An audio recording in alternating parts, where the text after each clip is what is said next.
Shalom dan selamat hari Minggu kepada kita semua. Saya akan membacakan warta jemaat Minggu 1 Oktober 2023.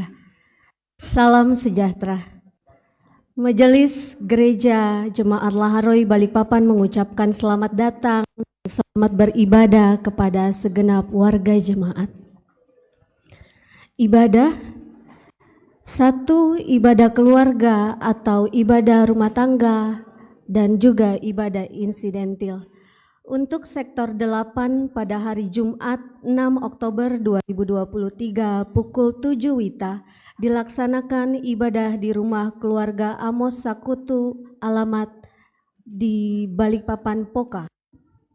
2. Pada hari Senin 2 Oktober 2023 pukul 7 WITA dilaksanakan ibadah syukur di rumah keluarga Alfian Pangala, alamat Rumahan Wika Ringrut.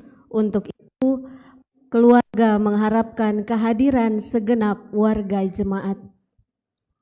3. Hari Sabtu 7 Oktober 2023 pukul 7 WITA dilaksanakan ibadah gabungan sektor 1 sampai 12 di rumah keluarga Bapak Pendeta Markus Laklang MTH alamat Pastori Gereja, diharapkan kehadiran segenap warga jemaat.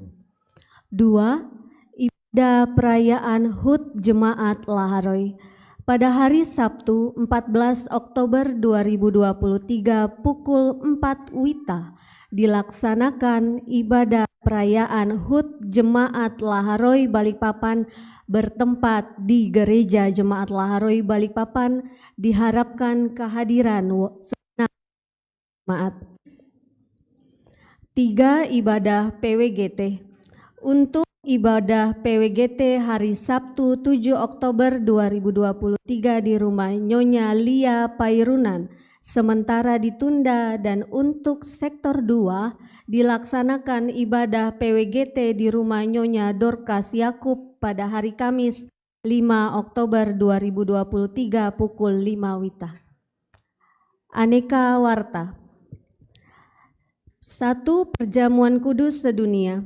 Pada hari ini dalam ibadah pagi sampai malam dilaksanakan perjamuan kudus sedunia. Kiranya warga jemaat mempersiapkan diri. 2. Pundi khusus BPS Wilayah 5 Kalimantan. Untuk mendukung program BPS Wilayah 5 Kalimantan, maka pada hari Minggu 8 Oktober 2023 dalam ibadah pagi dan malam dijalankan pundi khusus, diharapkan dukungan warga jemaat. 3. Verifikasi keuangan. Pada hari Minggu 8 Oktober 2023 setelah ibadah pukul 9 WITA dilaksanakan verifikasi keuangan jemaat. Diharapkan bendahara jemaat, diakonia, pembangunan, dan OIG mempersiapkan laporan keuangannya dan hadir mengikuti verifikasi. 4. Bazar dan aksi cuci motor PPGT. Dalam rangka pencarian dana Panitia Laharoi Cup Jemaat Laharoi tahun 2023, maka PPGT akan mengadakan bazar makanan di gereja dan diharapkan dukungan warga jemaat. 5. Aksi penjualan kopi Toraja. Dalam rangka pencarian dana pembangunan gereja jemaat Butu Dama Klasis Mapak Simbuang Tanah Toraja, maka pada hari ini di depan gereja ada penjualan kopi Toraja, diharapkan partisipasi warga jemaat. 6. Pemulihan perkawinan.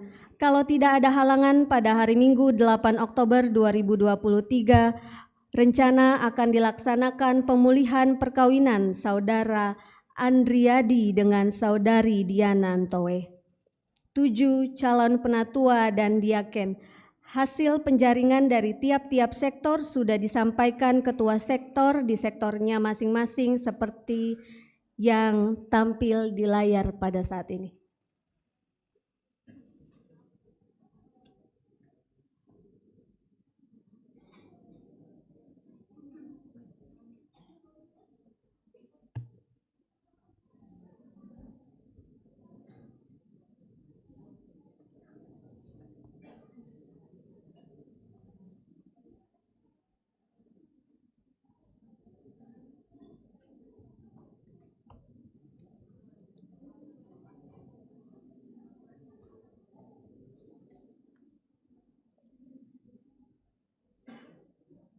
Berikut adalah nama-nama untuk sektor 1.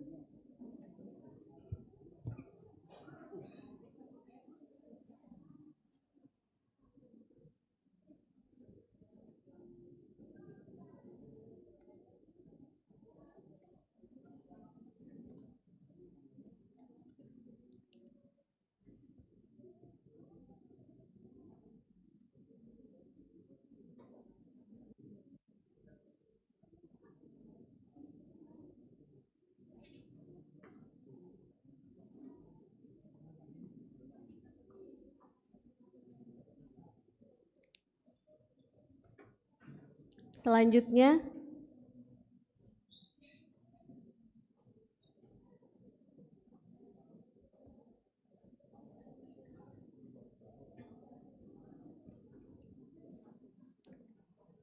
inilah nama-nama hasil penjaringan untuk sektor 2.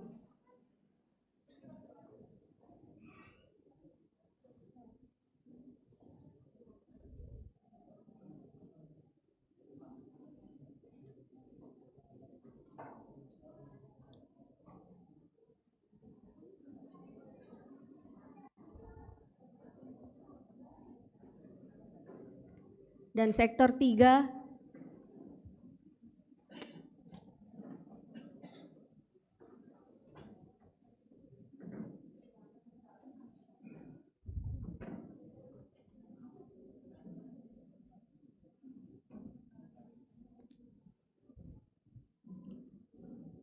lanjut untuk sektor 4.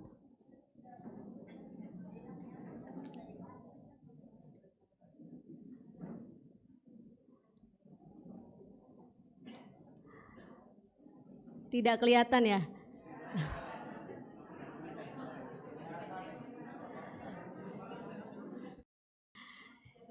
Ya, nama-nama ini akan dikirimkan kembali di grup sektor masing-masing dan mohon diperhatikan.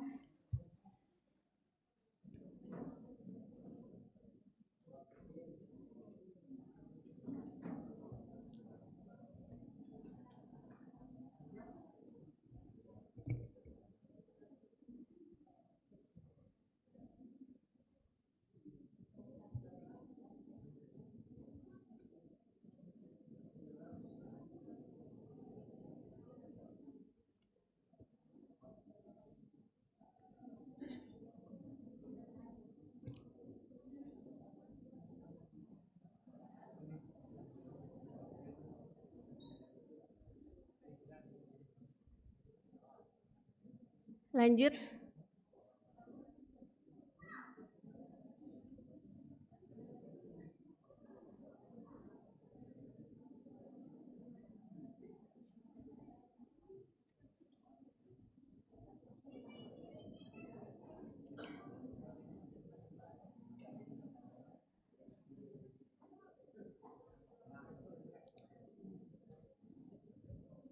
Ya, ini untuk sektor 7.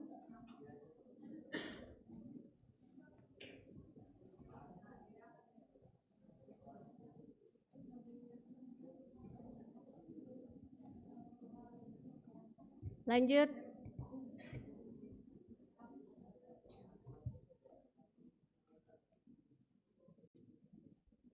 Ya.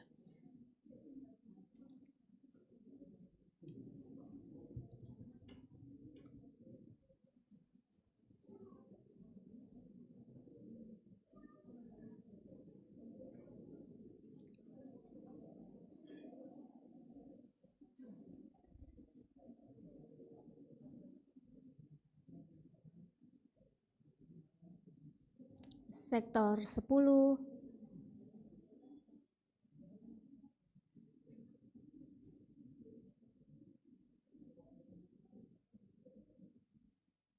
Sektor 11. Ya, dan yang terakhir sektor 12. Dan kembali diingatkan bahwa nama-nama ini sudah di-share di grup sektor masing-masing dan mungkin jika ada yang belum memperhatikan nanti akan di-share kembali oleh ketua sektor. Baik, yang selanjutnya kami segenap majelis gereja mengucapkan terima kasih atas partisipasi kepada perwakilan masing-masing OIG untuk mengikuti kegiatan IMT yang sudah mendapatkan juara 1 di dalam lomba CCA, juara 2 berpacu dalam kidung, dan juara 3 Sura Madatu. Demikianlah Warta Jemaat Minggu 1 Oktober 2023, Majelis Gereja Jemaat Laharoi Balikpapan, Ketua Pendeta Markus Lalang MTH, Sekretaris Z Malawa Eskom. Ibadah pada hari ini, Hari Perjamuan Kudus Sedunia, dan kita menggunakan tata ibadah Gereja Kristen Protestan Mentawai atau GKPM.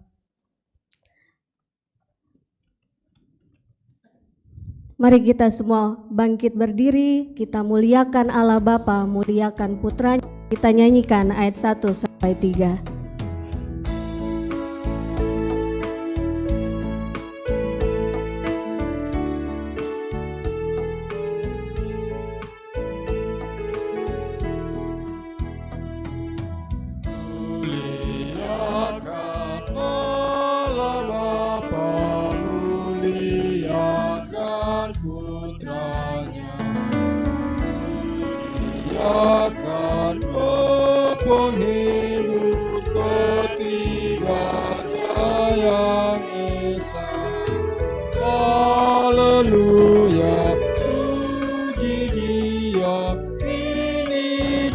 Selamanya. Muliakan Raja Kasih yang menjadi penebus.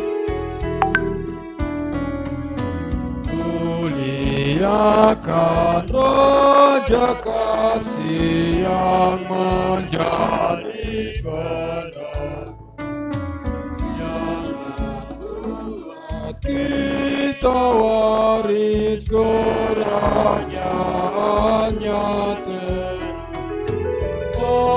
Haleluya, puji Dia, Anak Domba yang kudus.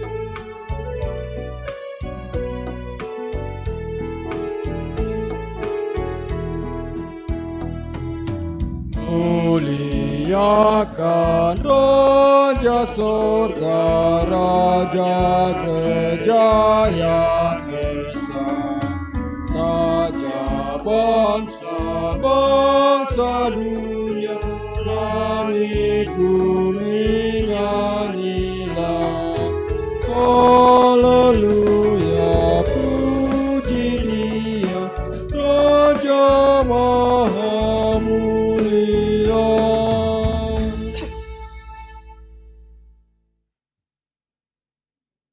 Di dalam nama Allah Bapa, Anaknya Yesus Kristus, dan Roh Kudus. Pertolongan kita ialah dari Allah yang menciptakan langit dan bumi.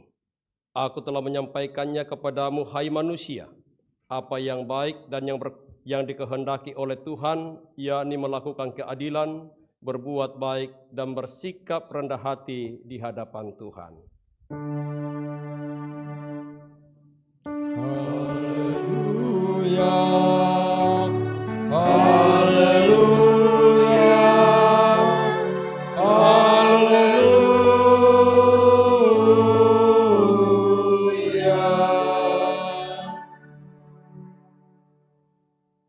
Pengakuan dosa dalam sebuah dasar iman melalui doa.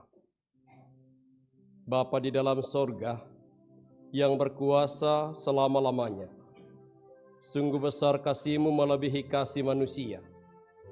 Karena kasih-Mu, kami memberanikan diri mendekat padamu untuk mengakui kesalahan kami, sebab Engkau tahu apa yang kami perbuat, termasuk yang kami sembunyikan nampak di hadapan-Mu. Seringkali kami melakukan apa yang tidak Tuhan kehendaki, sehingga Engkau murka terhadap kami. Kami melupakan semua yang baik Tuhan perbuat pada kami. Kini kami menyesal atas dosa kami yang membawa kami pada kesusahan. Karena kami pikir itu baik, ternyata adalah kejahatan. Kami pikir itu kehidupan, ternyata membawa kami kepada kematian. Itulah sebabnya kami datang memohon kepadamu, agar Engkau tidak membalas kejahatan kami terhadap kami, tetapi ampunilah kami di dalam kasih-Mu. Kami tidak mengandalkan kebaikan kami, tetapi mengharapkan kasih-Mu melalui pencurahan darah-Mu di kayu salib. Pimpinlah kami ya Tuhan, agar kami tetap senantiasa di dalam kasih dan firman-Mu. Amin. Ya Tuhan, kasihanilah kami. Demi aku yang hidup, demikianlah firman Tuhan Allah. Aku tidak berkenan kepada kematian orang fasik, melainkan aku berkenan kepada pertobatan orang fasik itu, supaya ia hidup. Amin. Puji Tuhan, pujilah namanya. Puji Tuhan, pujilah namanya.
Saudara-saudara, dengarkanlah ke-10 firman yang dinyatakan Tuhan kepada kita melalui Keluaran pasal 20 ayat 1 hingga ayatnya yang ke-17. Lalu Allah mengucapkan segala firman ini. Akulah Tuhan Allahmu yang membawa engkau keluar dari tanah Mesir, dari tempat perbudakan. Jangan ada padamu Allah lain di hadapanku. Jangan membuat bagimu patung yang menyerupai apapun yang ada di langit di atas, atau yang ada di bawah bumi, atau yang ada di dalam air di bawah bumi. Jangan sujud menyembah kepadanya atau beribadah kepadanya. Sebab aku Tuhan Allahmu adalah Allah yang cemburu, yang membalaskan kesalahan bapa kepada anak-anaknya, kepada keturunan yang ketiga dan keempat dari orang-orang yang membenci aku. Tetapi aku menunjukkan kasih setia kepada beribu-ribu orang, yaitu mereka yang mengasihi aku dan yang berpegang pada perintah-perintahku. Jangan menyebut nama Tuhan Allahmu dengan sembarangan, sebab Tuhan akan memandang bersalah orang yang menyebut namanya dengan sembarangan. Ingatlah dan kuduskanlah hari Sabat. 6 hari lamanya engkau akan bekerja dan melakukan segala pekerjaanmu. Tetapi hari ke-7 adalah hari Sabat Tuhan Allahmu. Maka jangan melakukan sesuatu pekerjaan, engkau atau anakmu laki-laki, atau anakmu perempuan, atau hambamu laki-laki, atau hambamu perempuan, atau hewanmu, atau orang asing yang di tempat kediamanmu. Sebab 6 hari lamanya Tuhan menjadikan langit dan bumi, laut dan segala isinya. Dan ia berhenti pada hari ke-7. Itulah sebabnya Tuhan memberkati hari Sabat dan menguduskannya. Hormatilah ayahmu dan ibumu, supaya lanjut umurmu di tanah yang diberikan Tuhan Allahmu kepadamu. Jangan membunuh, jangan berzina, jangan mencuri, jangan mengucapkan saksi dusta tentang sesamamu, jangan mengingini rumah sesamamu, jangan mengingini istrinya, atau hambanya laki-laki, atau hambanya perempuan, atau lembunya, atau keledainya, atau apapun yang dipunyai sesamamu. Amin.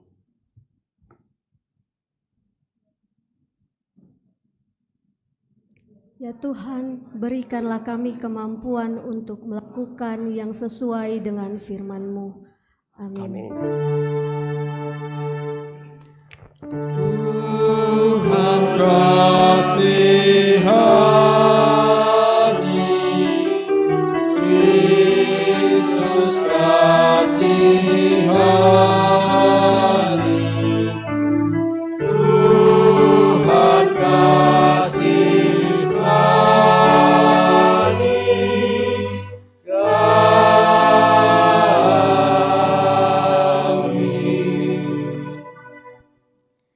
Kita akan membaca Mazmur secara berbalasan dari Mazmur pasal 78, ayatnya yang pertama sampai yang keempat.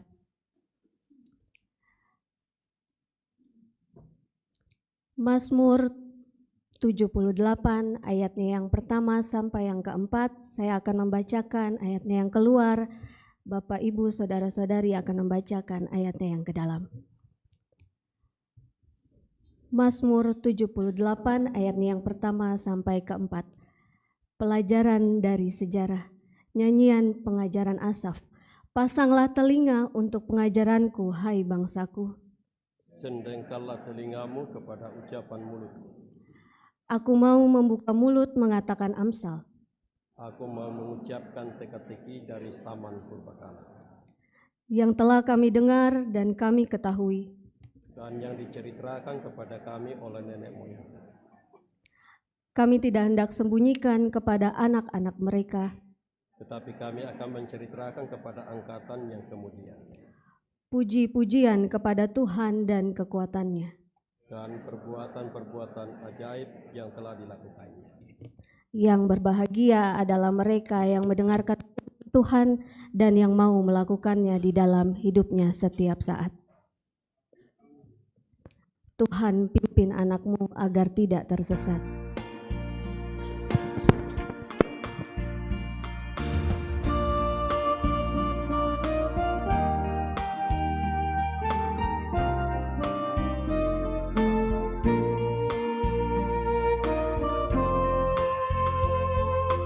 Tuhan pimpin anakmu agar tidak tersesat, akan jauhlah seteru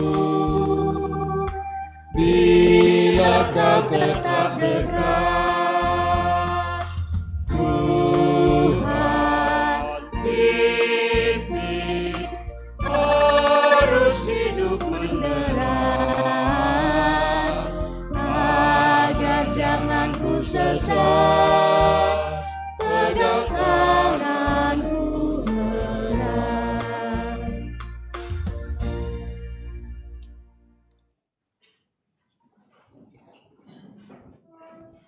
Saudara-saudara, mari kita mengungkapkan iman kita di hadapan Tuhan. Secara bersama-sama kita ucapkan pengakuan berdasarkan pengakuan iman rasuli yang berbunyi demikian. Aku percaya kepada Allah, Bapa yang Maha Kuasa, Khalik langit dan bumi, dan kepada Yesus Kristus, Anaknya yang tunggal Tuhan kita, yang dikandung daripada Roh Kudus, lahir dari anak darah Maria, yang menderita di bawah pemerintahan Pontius Pilatus, disalibkan, mati dan dikuburkan, turun ke dalam kerajaan maut. Pada hari yang ketiga, bangkit pula dari antara orang mati, naik ke sorga, duduk di sebelah kanan Allah, Bapa yang Maha Kuasa, dan akan datang dari sana untuk menghakimi orang yang hidup dan yang mati. Aku percaya kepada Roh Kudus, gereja yang kudus dan am, persekutuan orang kudus, pengampunan dosa, kebangkitan daging, dan hidup yang kekal. Amin. Sebelum kita masuk dalam doa pembacaan Alkitab, mari kita mengangkat pujian, Kusiapkan hatiku Tuhan.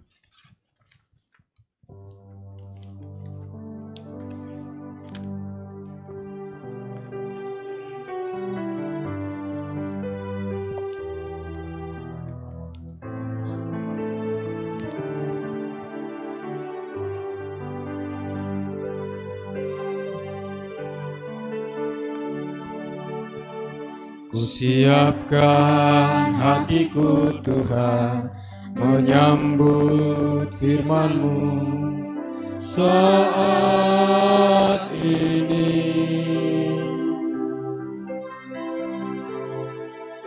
Aku sujud menyembah Engkau dalam hadirat-Mu saat ini.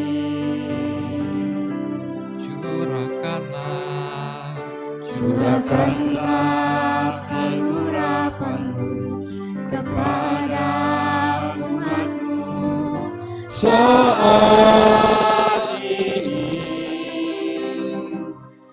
Kusiapkan hatiku Tuhan mendengar firman-Mu.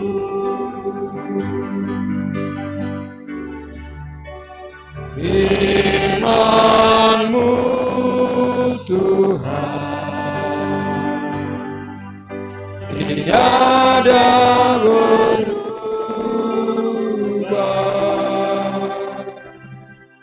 sejak semuanya dan selama-lamanya tiada berubah.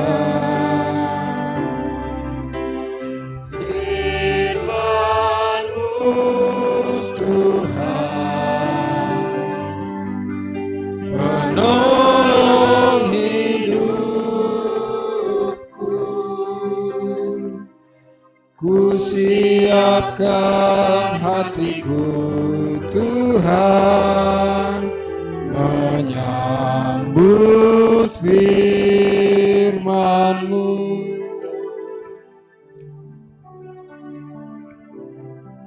Saudara-saudara, kita akan membaca 3 bahagian kitab. Yang pertama, kitab Keluaran pasal 17 ayat 1 hingga ayat 7. Kemudian bacaan kedua, Filipi pasal 2 ayat 1 hingga ayat 11. Dan Injil Matius pasal 21 ayat 28 hingga ayat 32.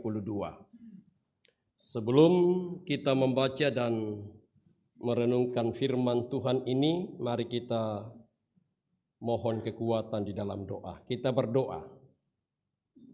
Bapa di sorga, kami bersyukur dalam persekutuan yang indah ini, di mana kami punya kerinduan untuk membaca dan merenungkan akan firman-Mu. Terangi kami dengan kuasa Roh Kudus-Mu, sehingga kami mampu memahami seturut dengan kehendak Allah. Di dalam Kristus Yesus kami datang berdoa dan memohon kepada Bapa di sorga.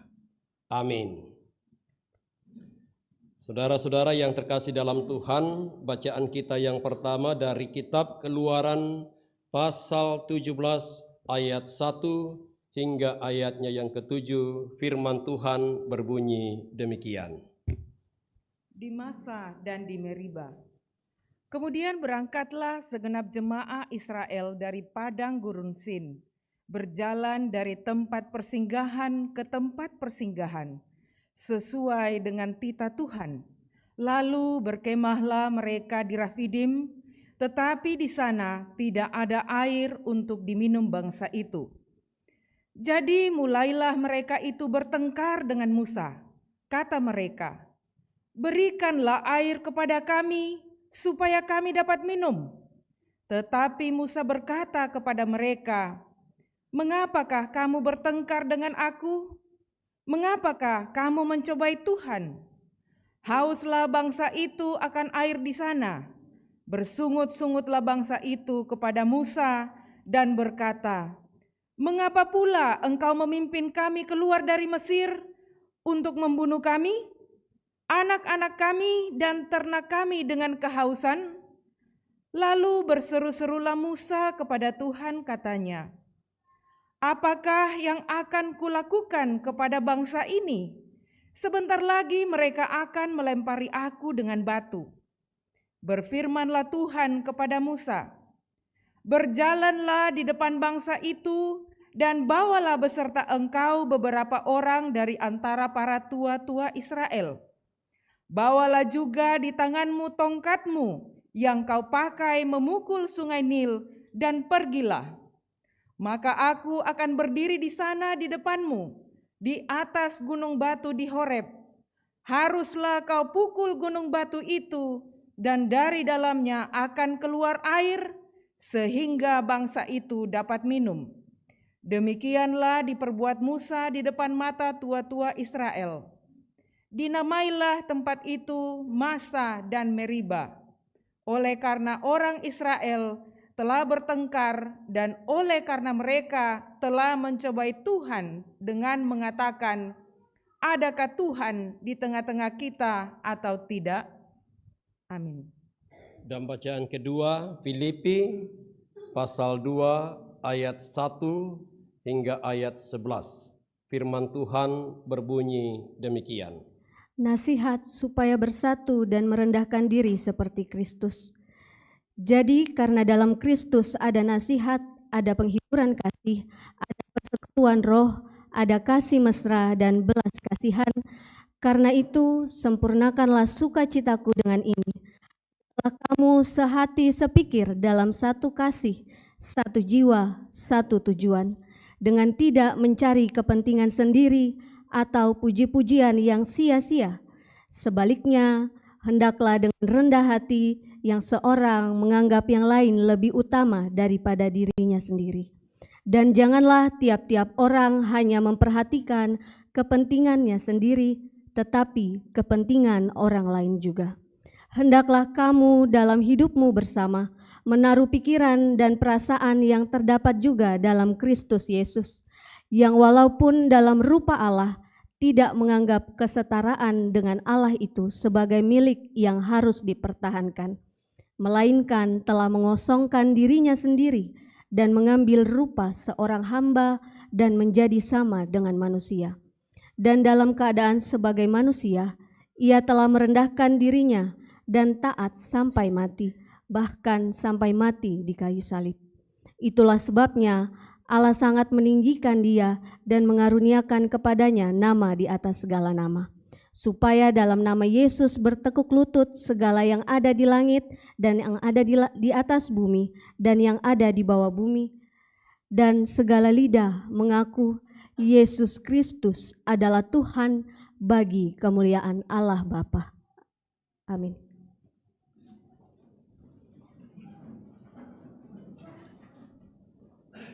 Saudara-saudara, dengarkanlah Injil Yesus Kristus berdasarkan Matius pasal 21 ayat 28 hingga ayatnya yang ke-32.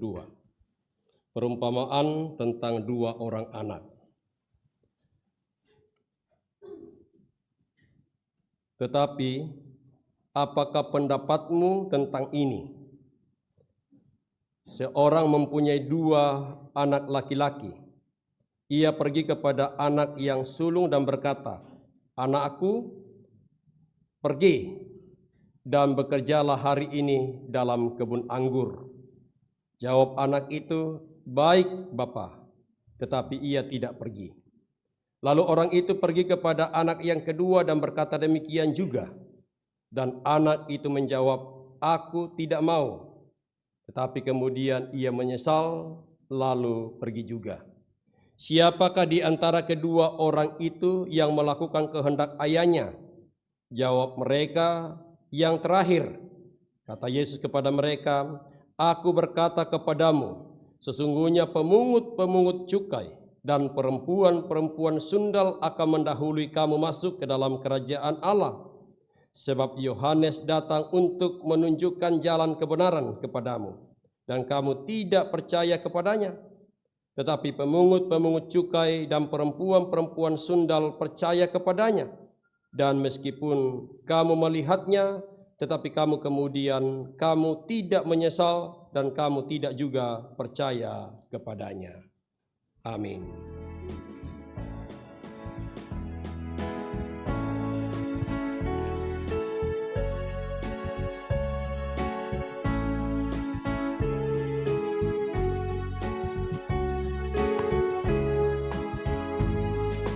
Sabda Tuhan Allah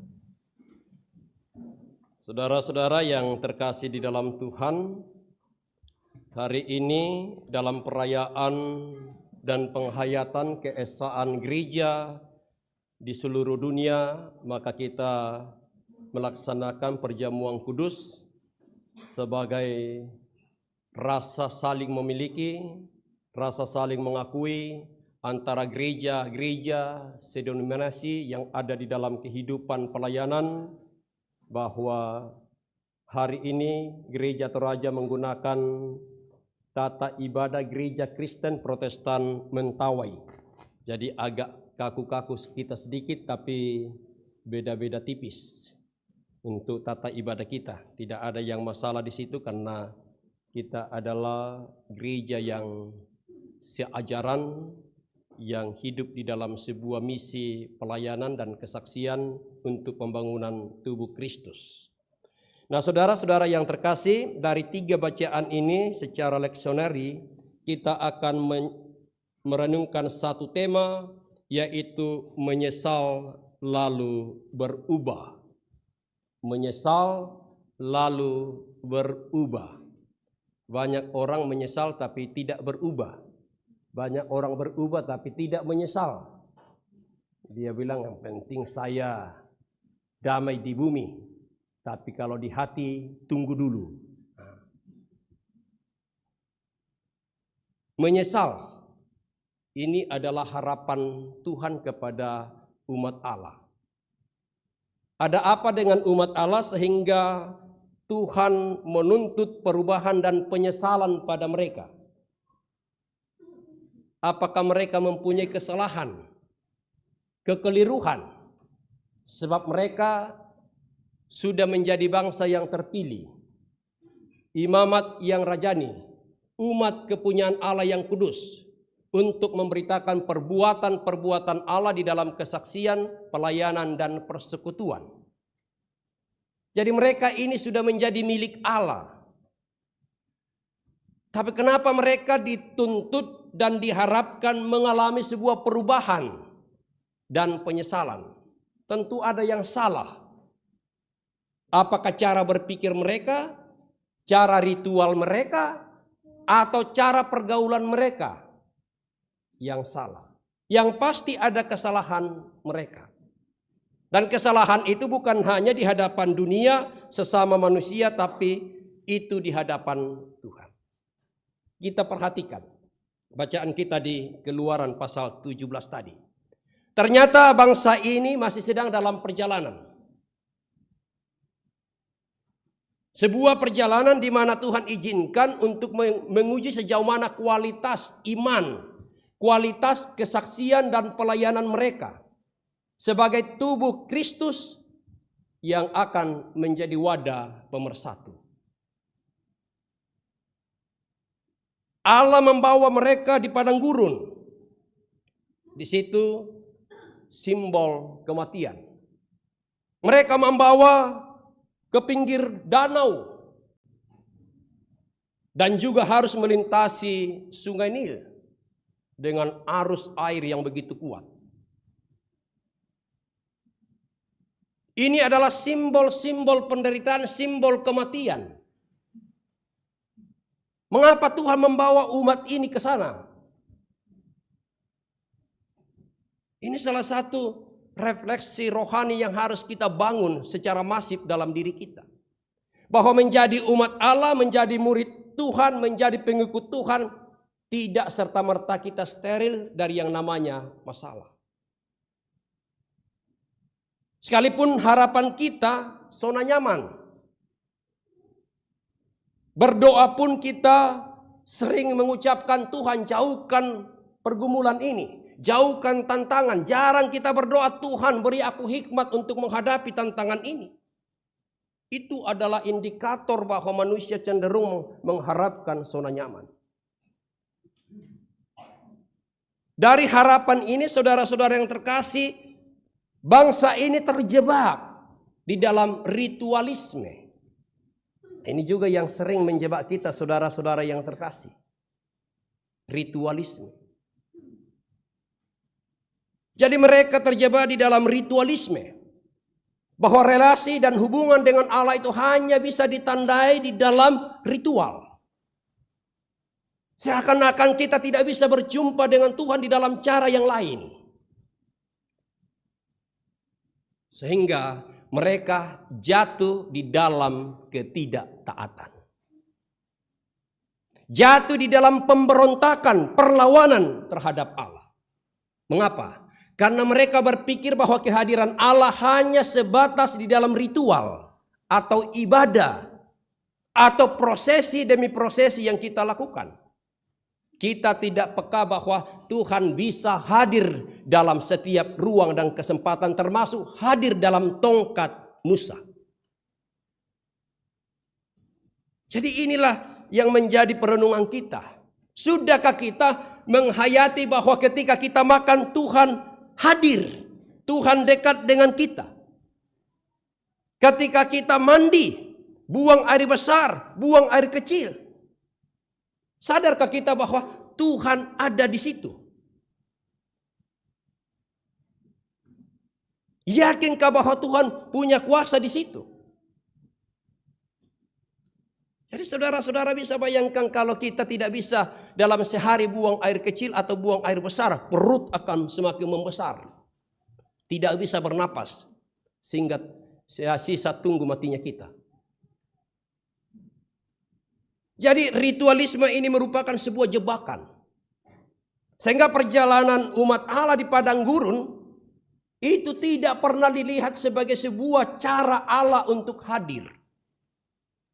Sampai pada kehadiran Tuhan di dalam semak belukar di atas gunung Tuhan ketika berjumpa dengan Musa, belum dihayati dan diterima umat ini sebagai sesuatu yang spektakuler. Karena itulah dalam sungut-sungut mereka, dalam ketidaktaatan mereka, Allah menuntut penyesalan dan perubahan. Kapan sih kamu mengucap syukur di dalam segala hal? Pada saat kamu mandi, makan, bekerja, bergaul, melayani, tidakkah kamu menghayati bahwa Tuhan ada bersama dengan kamu? Yang ditandai pagi hari Tuhan memberi makanan melalui burung puyuh, di sore hari manna. Luar biasa pemeliharaan Tuhan. Tapi hanya peristiwa di Rafidim, mereka kekurangan air sudah mulai bersungut-sungut. Bahkan perkataan-perkataan yang pedas mereka lontarkan kepada Musa. Adakah Tuhan di sini? Ini luar biasa iman yang tidak bisa kita jadikan sebagai dasar untuk melangkah berjalan.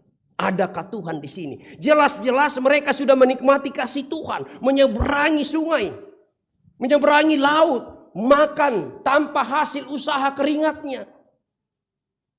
Cuma kekurangan air minum sudah mulai bersungut-sungut mencobai Tuhan. Inilah yang sering kita istilahkan, jangan sampai rohani kita seperti setitik nila merusak susu sebelanga. Pengabdian kita dari tahun ke tahun, berpuluh-puluh tahun, cuma karena ego kita secuil merusak pelayanan kita. Ini yang harus kita renungkan Bapak Ibu. Perjalanan umat Allah di padang gurun begitu dilewatinya tanpa usaha mereka, tanpa perjuangan mereka. Murni pertolongan Tuhan terjadi pada mereka. Tapi ternyata tidak ada rasa syukurnya. Malah mereka marah-marah kepada Musa. Jadi banyak di antara kita gereja masa kini itu melakukan pelayanan, melakukan sesuatu, kalau sudah tidak sesuai dengan ekspektasi kita mulai marah-marah. Berarti kita melakukan pelayanan itu bukan berdasarkan keinginan dan pikiran Tuhan dan kehendak Tuhan, tapi berdasarkan keinginan, pikiran dan kehendak kita. Saya katakan tadi pagi, mudah-mudahan orang yang pulang dari acara kilometer 24 itu tidak ada yang marah-marah, tidak ada yang sungut-sungut. Karena cuma 20 4 orang berangkat dari sekian orang yang mendaftar. Itulah yang Yesus katakan. Itu semua diizinkan terjadi supaya engkau mampu menghadapi realita yang pahit. Sebab iman itu harus diuji di dalam kepahitan. Di tengah-tengah orang tidak mau pahit.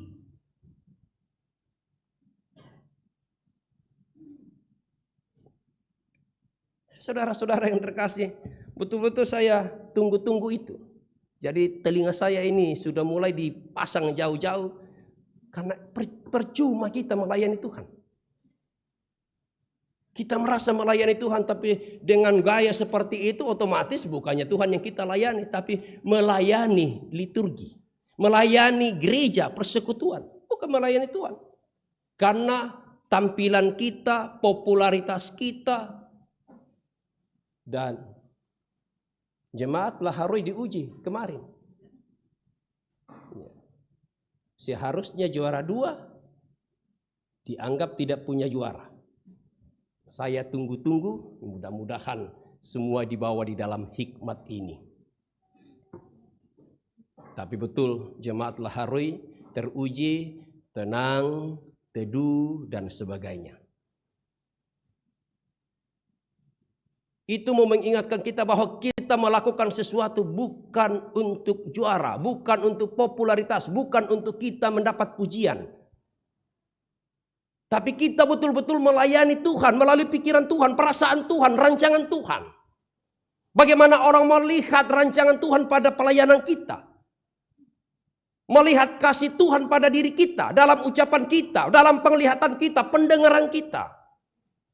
Tuhan tidak sekedar memberi kita telinga, mata, mulut.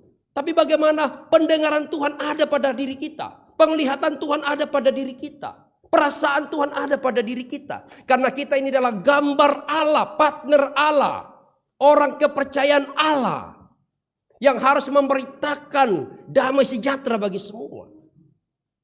Itu rancangan Allah kepada umat Allah dalam perjalanan ini. Tapi sayang dibalik sayang. Mereka tidak mampu menjaga itu. Sampai Tuhan menginginkan penyesalan dan perubahan mereka. Perubahan sikap. Kenapa mereka mencobai Tuhan? Adakah Tuhan di sini? Dengan jelas-jelas mereka sudah menikmati. Itu yang mengingatkan saya Bapak Ibu cerita seorang anak remaja. Dia kelas dengan ibunya di rumah. Akhirnya ngambek. Lari dari rumah. Nangis, tidak bawa pakaian, tidak bawa makanan, sepanjang jalan nangis. Tiba di sudut kota, ya. Apalagi lagunya itu, di sudut kota ini, lupa lagi. Jadi tiba di sudut kota, anak ini nangis, seorang penjual bakso melihatnya, wah terharu dia. Sampai dia menghampiri, dia bertanya, "Nak, kenapa kamu nangis?" "Saya jengkel dengan ibu saya. Ibuku jahat, jahat. Aku tidak mau melihat wajah ibuku jahat. Orang paling jahat di dunia." Oi, ini sangat tersentuh perasaannya ini seorang ibu penjual bakso. Dan dia membawanya ke tempat jualan baksonya. Sambil dikatakan, dia sajikan air putih. Setelah itu sajikan semangkok bakso, seperti ada baksonya PPGT nanti di sana. Kita keluar ini langsung mereka sajikan, tapi dibayar. Ini tidak dibayar. Jadi sambil anak ini makan, lahap sekali. Kemudian ibu ini bertanya, "Kenapa kamu nangis? Kenapa kamu marah-marah? Kenapa kamu bilangi mamamu itu orang jahat?" Dia bilang, "Betul, mama aku tuh jahat, jahat betul. Tidak sama ibu ini, tidak sama bule." Kaget dia. "Loh, apa kamu tidak salah? Belum 1 jam kita ketemu. Cuma saya memberi semangkok mie. Kamu katakan saya orang baik dibandingkan ibumu. Ibumu itu sudah sekian lama merawat engkau, mendidik engkau antara hidup dan mati. Dengan darah yang bersimbah di atas karpet rumah sakit, dia melahirkan engkau. Dan mengalirkan asinya di dalam tubuhmu. Dengan harapan engkau hidup, engkau tumbuh menjadi besar, dewasa dan mengenal Tuhan. Tidak salahkah? baru anak ini sadar. Baru anak ini sadar, kembali bertobat dan berubah, menyesal meninggalkan rumah dan kembali kepada ibunya untuk minta maaf. Apa dia katakan? Saya sudah bersalah. Saya katakan kepada saya menganggap ibu orang jahat, padahal ibu adalah orang yang paling baik. Saya sudah salah menganggap orang yang baru saya kenal beberapa menit adalah orang yang baik. Ini yang sering terjadi dalam kehidupan kita, Bapak Ibu yang terkasih. Banyak kebaikan-kebaikan Tuhan pada diri kita. Tapi satu pergumulan kita langsung menyangkali Tuhan. Kita langsung ngambek sama Tuhan. Langsung menjauhi Tuhan. Banyak sekali kejadian-kejadian ini. Tidak cukup kasih setia Tuhan yang Tuhan nyatakan kepada kita tanpa hasil usaha kita. Dia menyelamatkan kita. Demikian halnya di dalam karya pelayanan kita. Sudah bertahun-tahun kita menjadi majelis gereja, berperiode-periode. Tapi ingat, secuili saja kesalahan atau kekeliruan yang kita perbuat, itu yang orang ingat sampai di liang lahat. Itulah yang Tuhan inginkan kita sesali. Kenapa kita lebih cenderung menyimpan kepahitan yang kecil itu dibandingkan mutiara yang besar Tuhan berikan kepada kita, yakni keselamatan. Kenapa kita tidak bersyukur di balik mutiara keselamatan itu? Jadi saudara-saudara yang terkasih di dalam Yesus Kristus, Tuhan katakan kepada Musa, bawalah mereka, berjalanlah di depan mereka.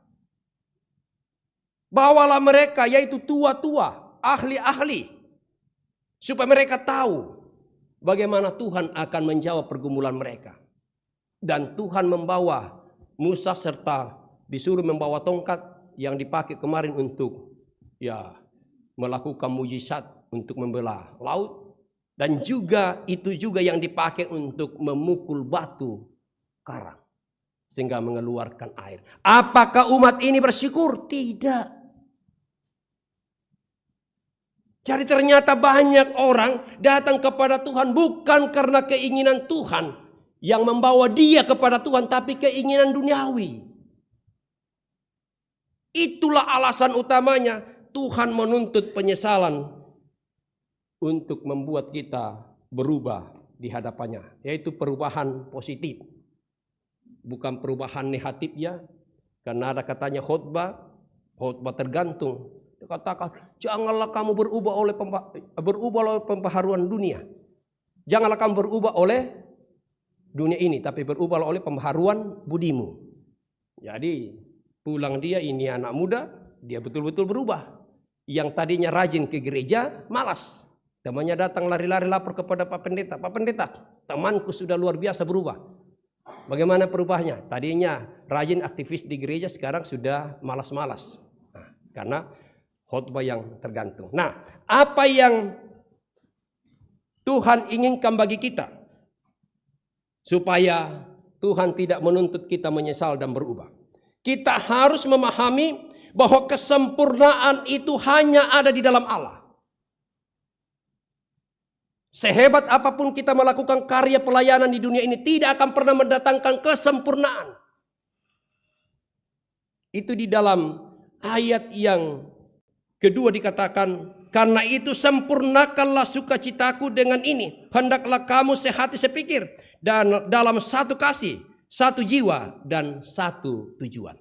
Ini kesatuan merupakan standar dari Allah. Bagaimana kita satu di dalam Tuhan, satu di dalam keluarga, satu di dalam pekerjaan, satu di dalam pengharapan. Tapi baru dalam perjalanan banyak orang tidak satu. Ya kan? Kita dari rumah tadi tujuannya sama kan?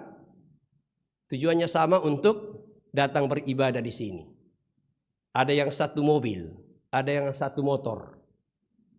Tiba di lokasi gedung gereja di atas deker atau di sini, sudah mulai berpisah. Istrinya cepat turun dari motor atau mobil, suaminya masih cari parkiran. dan juga suaminya masih cari parkiran motor, sehingga istrinya tetap cepat datang duluan duduk dalam gedung ini. Pas ibadah berjalan, suaminya baru muncul di depan pintu, angkat tinggi-tinggi lehernya untuk mencari istrinya. Tadinya dikatakan kamu harus sempurnakan sukacita melalui apa? Sehati sepikir. Satu motor mau kami nina. Sehati sepikir duka kami itu dikaruniai keturunan. Sehati sepikir duka kami satu rumah. Tapi pada saat ke ibadah, ya terlepas majelis gereja ya. Sabana tiro mau pak dokter juga.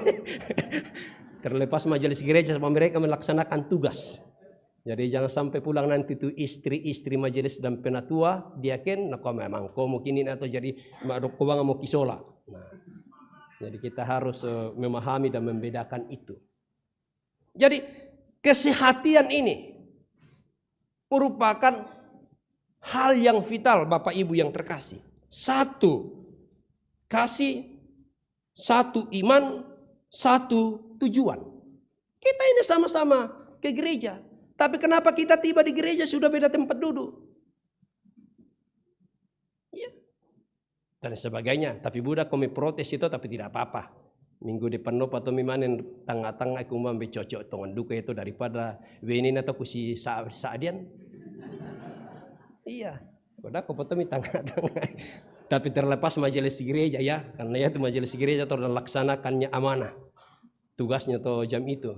Tawasulin anak dia mudah ketemu majelis gereja jo konsistori kan seperti Musa di demo oleh umat Allah. Kenapa engkau bawa kami ke sini?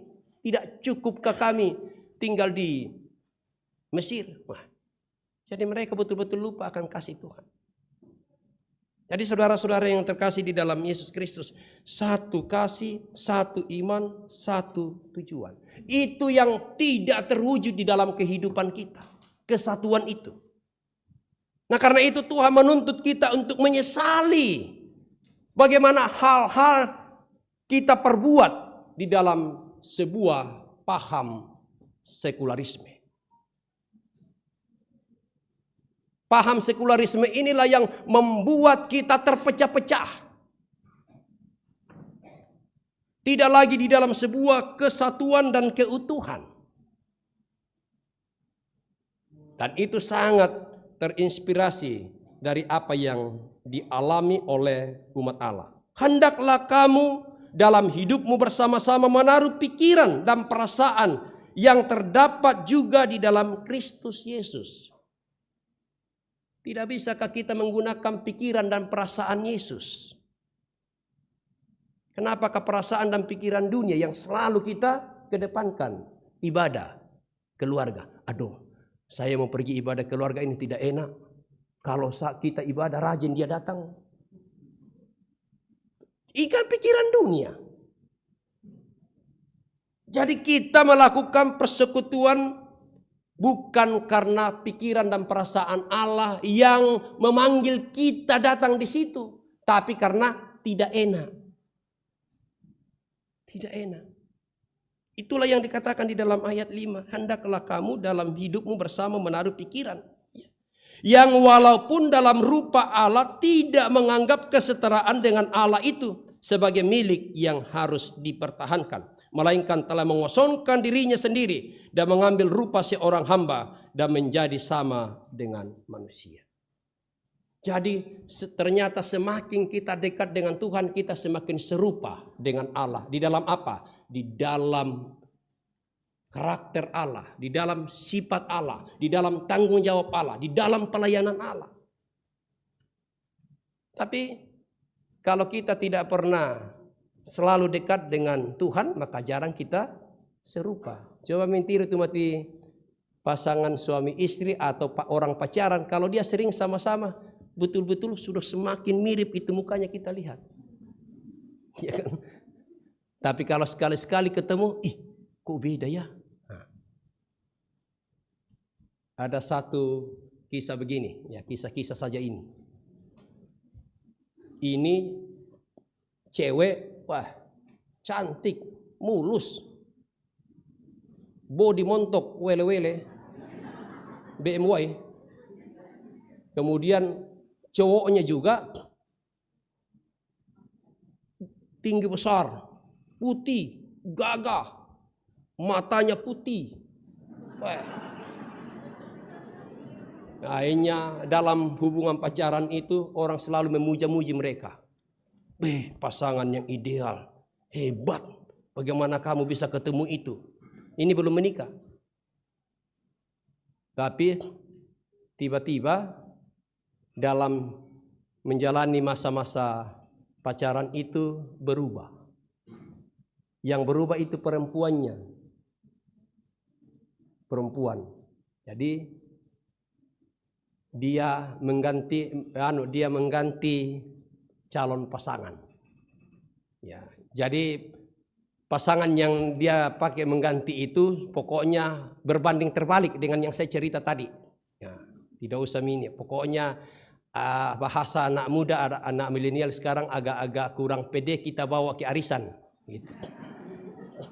Mulai lagi orang bertanya, tidak memuji dia. Loh kok begitu? Cantiknya kau ini. Hidungmu saja itu kayak digambar itu. Dia bilang, ya emangnya. Ini Pak ya.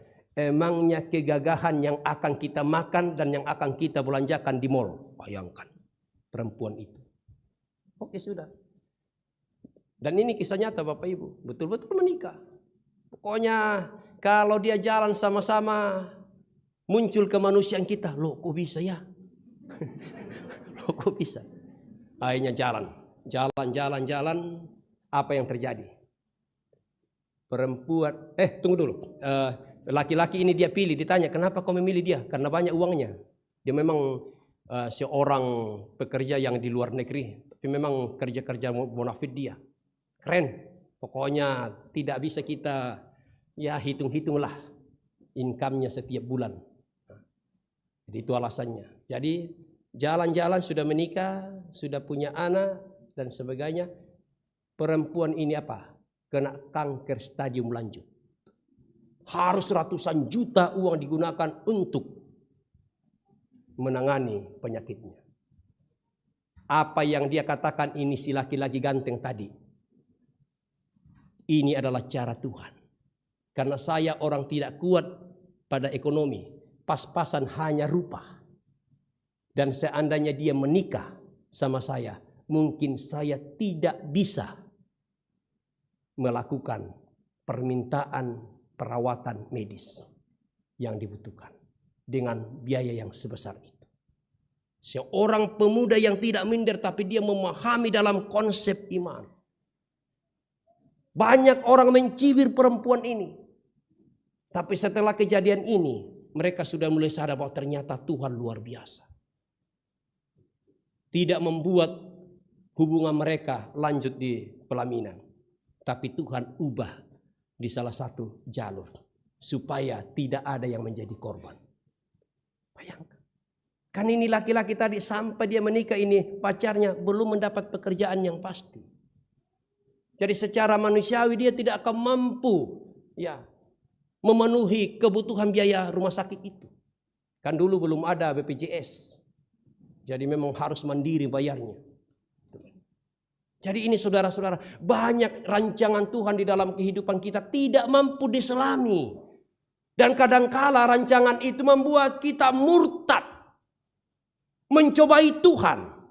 Seakan-akan Tuhan tidak peduli terhadap masalah kita. Karena itu Tuhan katakan, menyesallah dengan kata-kata itu. Tidak ada seorang ayah dan ibu yang akan membiarkan anaknya hancur dan binasa. Sekalipun anaknya itu nakal minta ampun. Tapi dia tetap adalah anaknya. Begitu juga dengan manusia. Sejahat-jahatnya manusia yang telah bergelimpangan di dalam kuasa dosa. Dia tetap milik Tuhan.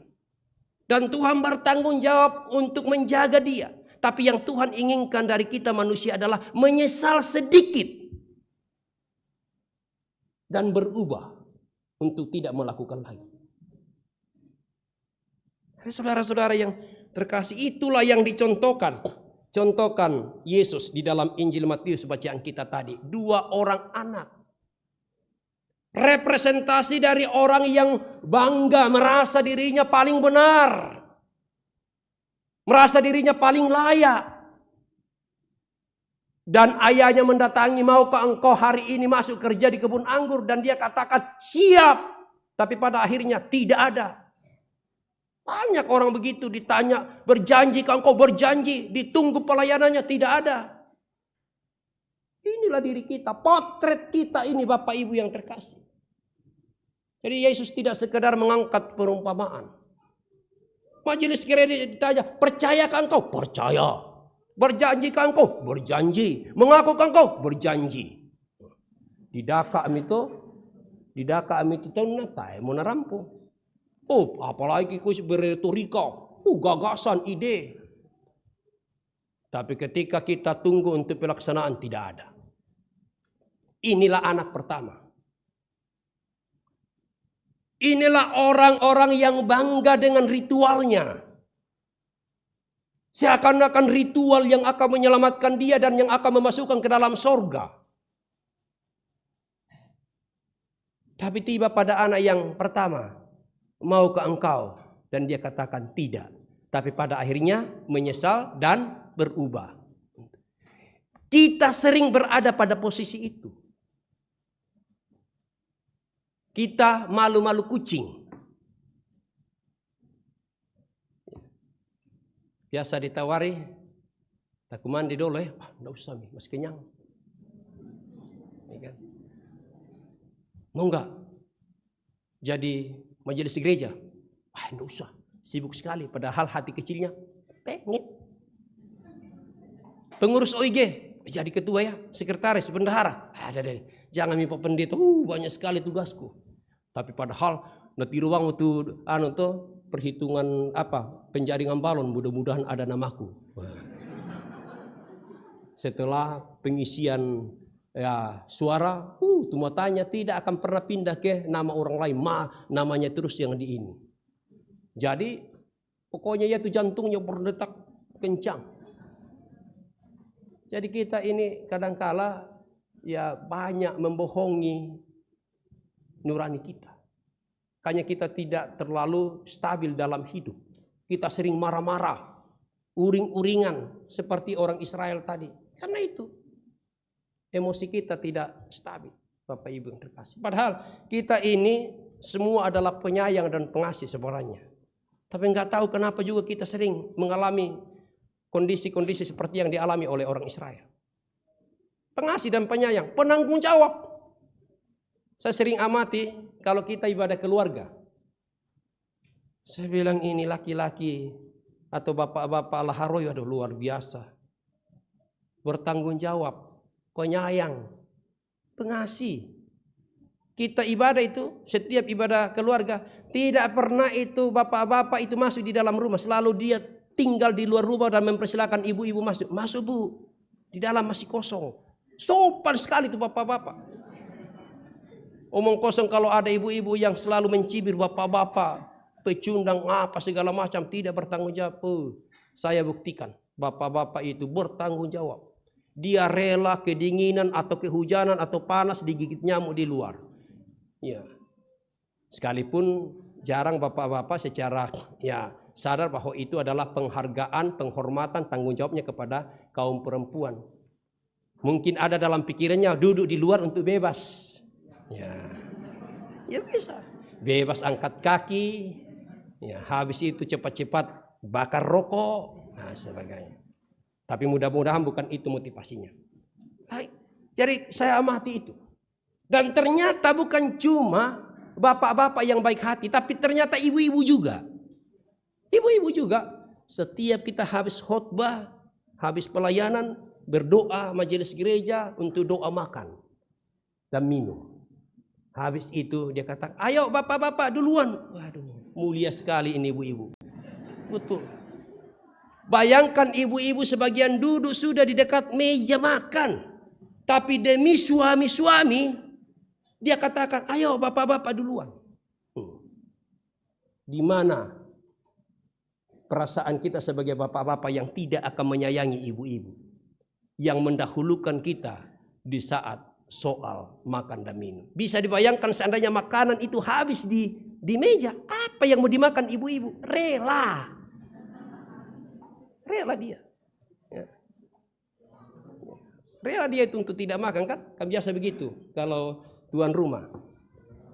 Ada satu cerita orang Toraja dulu, katanya ada temannya yang datang. Hati-hati ini kalau kita pinjamkan sarung kepada orangnya. Jadi ada tamunya. Kan ini rumah-rumah dulu, tidak kayak sekarang sudah besar-besar nih. Dulu itu paling satu kamar. Kemudian itu ruangan keluarga itu dan dapur. Yang datang ini temannya laki-laki. Kemudian pemahaman orang Toraja dulu itu kalau tamu itu raja, pembawa berkat. Jadi dimasakkanlah. Kemudian habis itu makan, gayanya orang Toraja kan. Nanti habis tamunya makan baru ibu-ibu dan anak-anak itu makan di belakang. Nah, jadi sambil makan suaminya itu ngomong terus, karena ini masih kekurangan makanan ini, tidak kayak sekarang. Karuriam papirang bongi. Jadi suaminya sering kata, ayo tambah. Jadi penana tu bainena jobok oseng kebang menekondoy. Na tapu muda ko lante kandite na tanga dia lemo na moni apa to ngenya lante. Jadi si anu bang tu si kaning bang tu isin na to. Nah, gitu. Sudah. Habis itu tak itu ngamu tu kande. Habis karena memang masa-masa sulit dulu. Habis. Akhirnya istrinya tidak makan apa-apa di malam itu. Dia harus menahan lapar sambil tidur. Nah, namanya kalau orang lapar kan tidak bisa tidur toh. Ya. Mimbaliang bang muncul kamar keluarga toh. Nah, sudah. Jadi ini tamu, ya namanya tamu tidak bawa tas, tidak kayak sekarang. Jadi temannya itu mengatakan pakai ini sarung saya.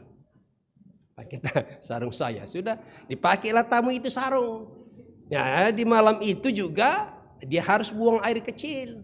Dia keluar kamar, kemudian dia baru mau buka toilet. Ya, istrinya kan tidak bisa tidur. Wah, ini sudah suamiku, memang dasar laki-laki apa ini. Langsung ditarik telinganya, gara-gara kau ini, betul-betul saya lapar ini, gara-gara kau ini. Nama sele ternyata tamunna ya pale. Jadi hati-hati kamu tumpahin dan ini tahu sambu. Bahaya. Nah, itu. Jadi hal-hal sepele. Ini kan salah satu juga gaya hidup yang bisa membawa kita di dalam sebuah penyesalan. Jadi kita sering seperti anak pertama tadi itu siap. Tapi tidak melaksanakan. Tapi orang yang mengatakan tidak dan dia menyesal dan dia berubah dan dia melakukan, Tuhan Yesus umpamakan seperti pemungut cukai dan perempuan-perempuan sundal. Orang yang sudah tidak diperhitungkan tapi Tuhan memperhitungkan. Karena itu saudara-saudara, jangan kita salah mengerti tentang pikiran Tuhan. Jangan kita salah mengerti tentang firman Allah. Terakhir mute. Siapa lama perjamuan ki. Orang yang salah memahami perintah ayahnya. Soalnya kan ini juga khotbah terakhir tadi. Jadi kalau kita Toraja menikah itu laki-laki pergi dengan istrinya ya. Nah, tapi kalau suku-suku lain istrinya yang ikut lakinya. Tidak tahu suku apa ini kira-kira. Jadi mereka sudah habis menikah, 2 orang anak, dua-duanya perempuan. Kemudian dia mau pamit sama bapaknya. Pak, kami mau pamit, adakah pesan-pesan terakhir untuk suami-suami kami? Dia katakan, emas dan perak tidak ada pada saya, tapi hanyalah nasihat, wejangan, sepatah 2 patah kata. Apa itu Pak? Pokoknya sampaikan sama suamimu, selama hidupnya jangan sampai dia kena sinar matahari. Jangan sampai dia kena sinar matahari. Itu saja pesan, warisan ayahnya kepada mereka, termasuk mantunya. Mereka pergi. Ternyata 2 orang anak yang lahir dari rahim yang sama ini, yakni istrinya itu, mempunyai pemikiran yang berbeda dari nasihat yang sama. Akhirnya dia menjalani keluar rumah tangga itu, dan apa yang terjadi? Orang tua itu mulai berkunjung ke 2 anaknya. Yang pertama, anak yang kedua dikunjungi. Wah, betul-betul. Anak kedua itu kaya, sehat, pintar. Pokoknya pendidikannya terjamin, seimbang. Keluarganya bahagia. Dia katakan, bagaimana kamu bisa begini nak? Dia katakan, ini berkat nasihat Bapak yang kami lakukan. Yaitu jangan sampai kamu dikena sinar matahari. Bagaimana kamu pahami nak? Dia katakan, suami saya itu memahaminya bahwa harus bangun pagi-pagi dan pergi kerja sebelum matahari terbit. Pulang kerja sesudah matahari tenggelam. Jadi dia ini adalah orang yang betul-betul pekerja. Oke, terima kasih. Bangga sekali bapaknya itu. Bahwa ternyata apa yang saya pesankan anak saya memahami. Kemudian pindah ke anak yang pertama tadi. Kagetnya minta ampun. Dia tiba di situ, itu suaminya sudah kurus, ya. Pokoknya kurus, kerempeng, miskin. Pokoknya tidak karu-karuan lah. Kaget dia. Kok kenapa kamu bisa begini nak? Ya kami begini Pak gara-gara menjalankan dan melaksanakan nasihat Bapak. Bahwa jangan sampai kamu kena matahari. Jadi suami saya tidak pernah keluar rumah selama kami menikah. Di kamar terus. Bisa mau dibayangkan tuh kelambangi kamar tuh. Ya. Loh kok bisa? Karena Bapak bilang jangan sampai kamu kena cahaya matahari. Akhirnya bapaknya ini kecewa. Menyesal. Ternyata pesan yang saya sampaikan, pesan yang sama kepada kedua anak saya. Yang lahir dari didikan yang sama, rahim yang sama, ternyata memahaminya berbeda. Jadi dia katakan takut sekali keluar rumah.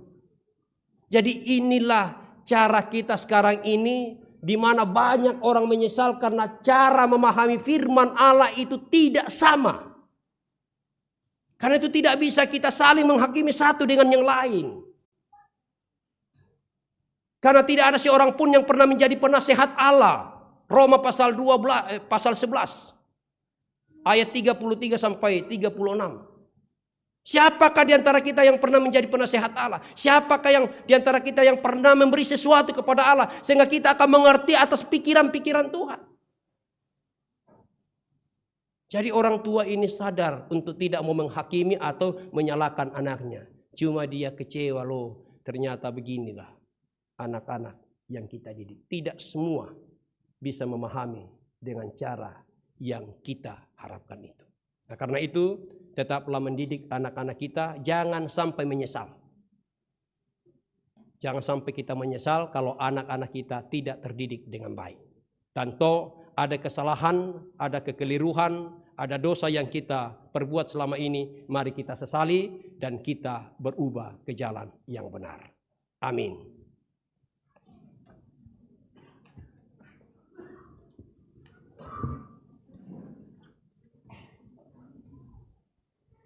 Bapak, Ibu, saudara-saudari yang terkasih, marilah kita mengucap syukur kepada Tuhan dengan memberi persembahan sambil mengingat firman Tuhan dari Mazmur 89 ayatnya yang kedua sampai yang ketiga. Aku hendak nyanyikan kasih setia Tuhan selama-lamanya, hendak memperkenalkan kesetiaanmu dengan mulutku turun-temurun, sebab kasih setiamu dibangun untuk selama-lamanya, kesetiaanmu tegak seperti langit. Sambil persembahan dijalankan, kita nyanyikan hidup kita yang benar.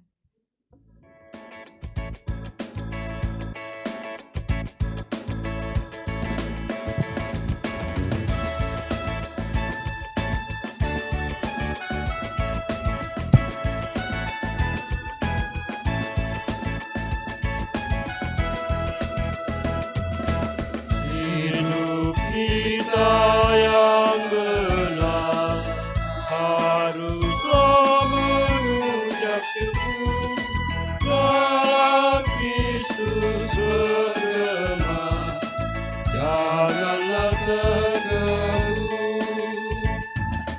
dalam susah pun senang dalam segala bermasmur dan ucap syukur, itu kehendaknya.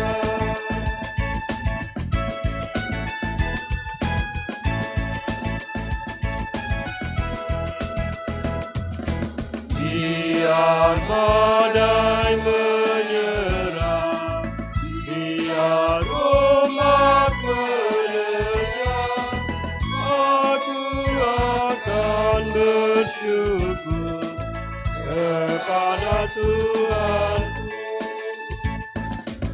Dalam susahku senang, dalam segala hal, aku bermasmur dan ucap syukur, itu kehendaknya.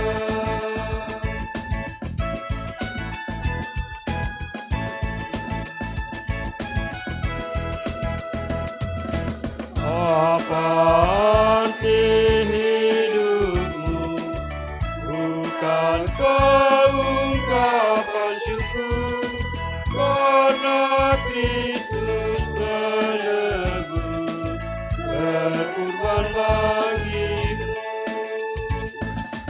Dalam susahku senang, dalam segala hal, aku bermasmur dan ucap syukur, itu kehendaknya.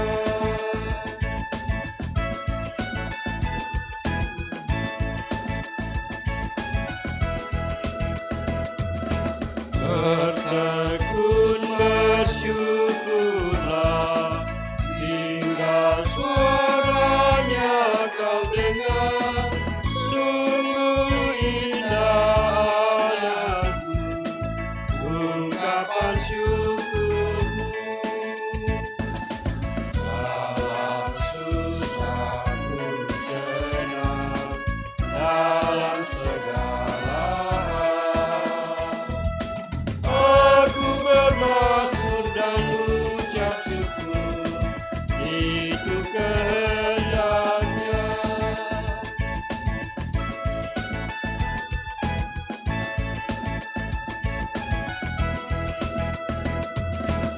Tuhan Yesus, tolonglah, sempurnakan syukurku.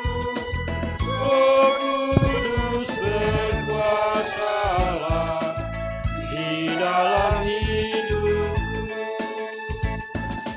Dalam susahku senang, dalam segala hal, aku bermasmur dan ucap syukur, itu kehendaknya. Kita ulangi ayatnya yang pertama.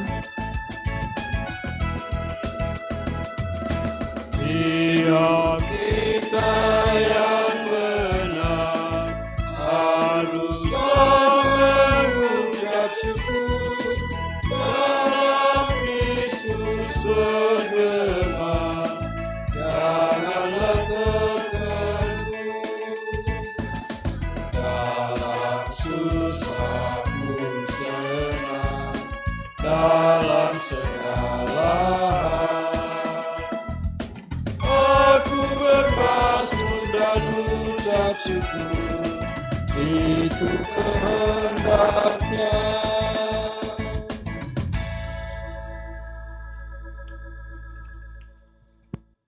Saudara-saudara yang dikasihi Tuhan, marilah kita berdoa untuk menyerahkan persembahan kita kepada Tuhan. Ya Allah, Bapa kami di sorga, kami mengaku bahwa Tuhan adalah sumber dari segala karunia yang melimpah dalam kehidupan kami masing-masing. Sebagian daripada karunia itu kami serahkan kembali sebagai persembahan kami kepada Tuhan. Terimalah dan berkatilah persembahan umat-Mu ini, agar dapat kami pergunakan untuk pekerjaan dan pelayanan kerajaan Tuhan di dunia ini. Bukakanlah pintu hati kami untuk mengenal betapa banyaknya berkat dan karunia yang kami peroleh dari Tuhan, supaya kami senantiasa bersyukur kepada-Mu. Di dalam nama Yesus Kristus Tuhan kami. Amin.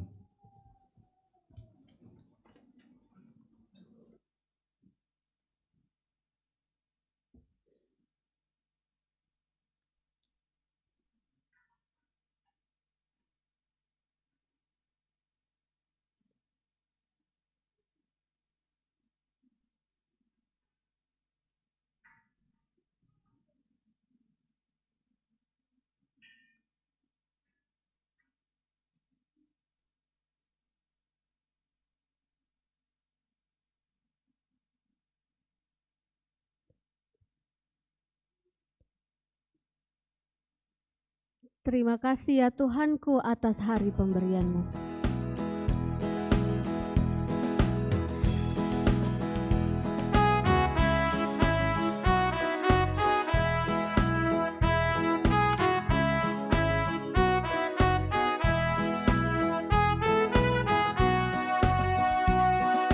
Terima kasih ya Tuhanku atas hari pemberian, hari baru limpah rahmat dan dipenuhi oleh kasih-Mu. Kau curahkan pada umat-Mu, Kau curahkan pada umat.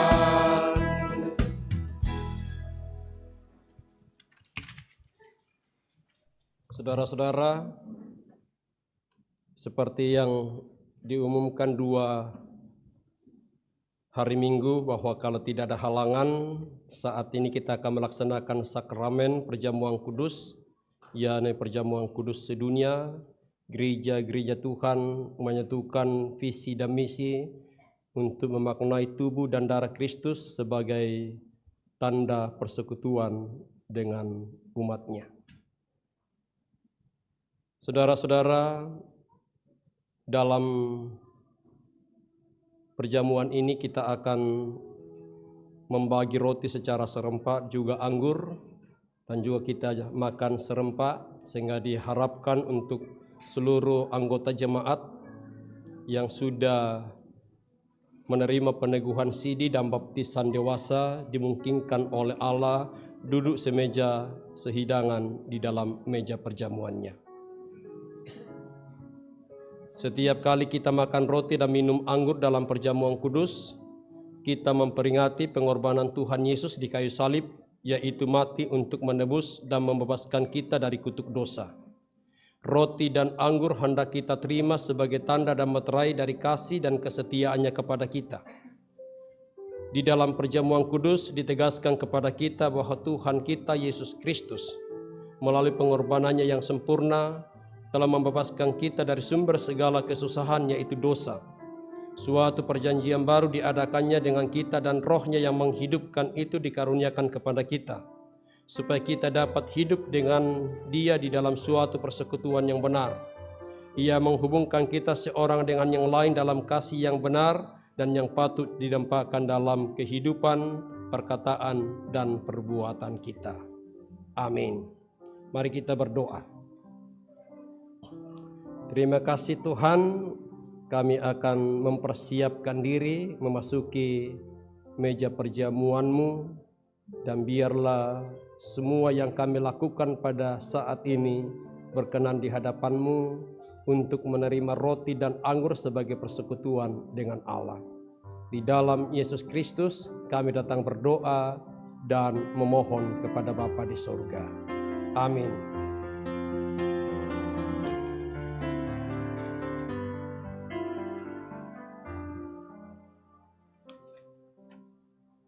Kidung Jemaat 313 ayat 1 dan 2.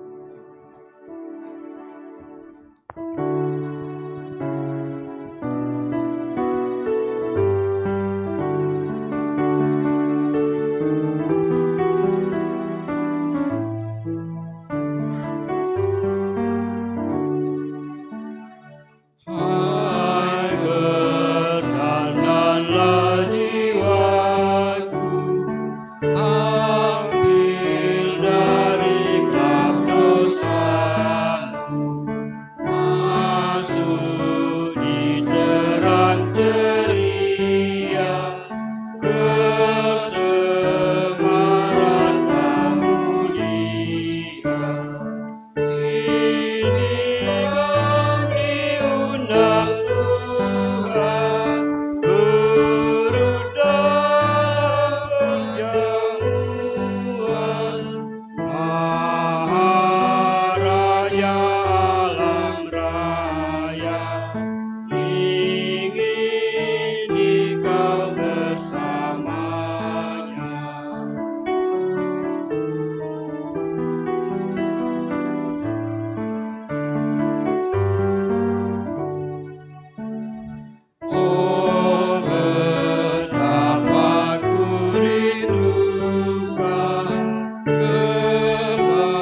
roti dan anggur yang kita lihat ini hendaklah kita terima sebagai tanda dan materai dari pengorbanan dan persekutuan dengan Kristus, supaya kita dipelihara dengan roti surgawi, yakni Yesus Kristus.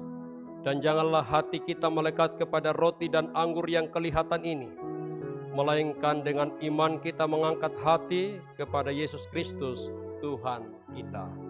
Amin. Dengarkanlah firman Tuhan yang akan memanggil kamu di dalam meja perjamuan Tuhan ini dari Injil Lukas pasal 22 ayat 14 hingga ayatnya yang ke-16.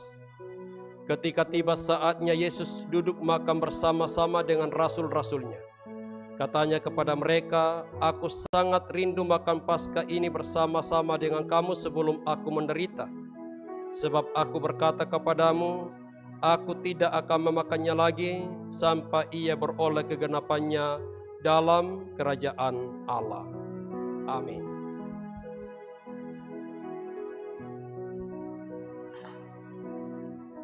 Saudara-saudara yang terkasih di dalam Yesus Kristus, segala sesuatu telah tersedia bagi kita, maka marilah kita dengan hati yang siap sedia untuk menyambut roti dan anggur sebagai tanda persekutuan kita tubuh dan darah Yesus Kristus.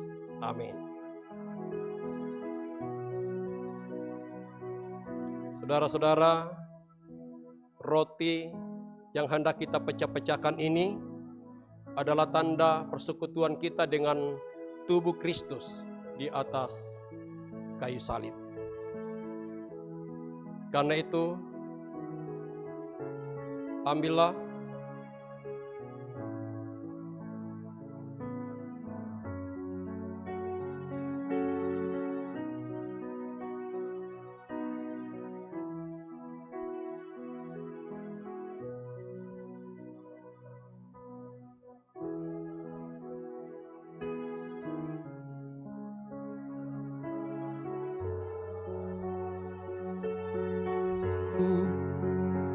maka kau jadi saksi yang terpecah bagiku. Maka kau jadi saksi memberitakan Injilku, melayani, mengasihi lebih sungguh.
Saudara-saudara, angkatlah roti kehidupan yang ada padamu dan dekatkanlah dengan mata hatimu.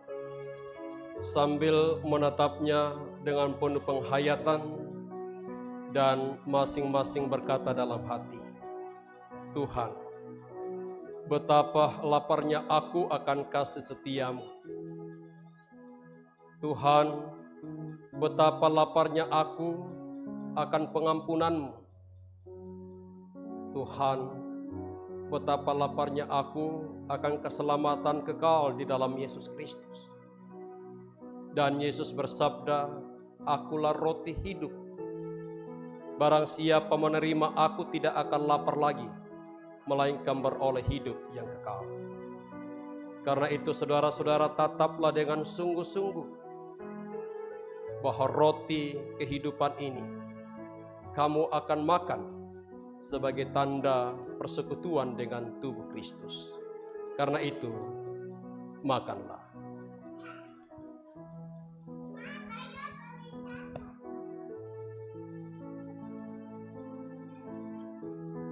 Tuhan Yesus bersabda, inilah tubuhku yang diserahkan karena kamu, perbuatlah ini menjadi peringatan akan aku.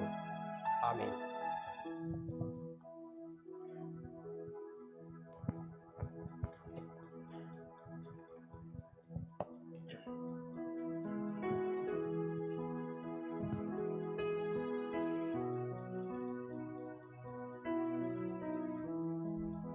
Saudara-saudara, kita telah dikenyangkan oleh roti surgawi sebagai tanda persekutuan kita dengan tubuh Kristus.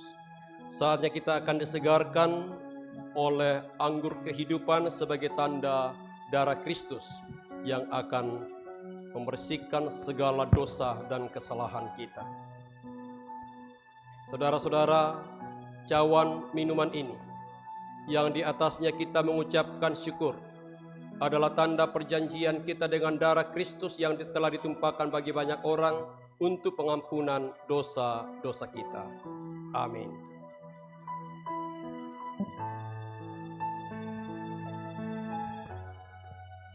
Ambillah.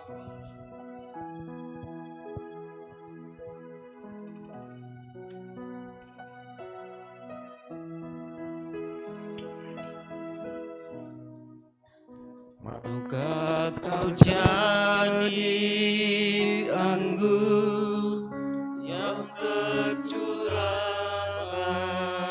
bagiku? Maukah kau jadi anggur yang tercurah bagiku?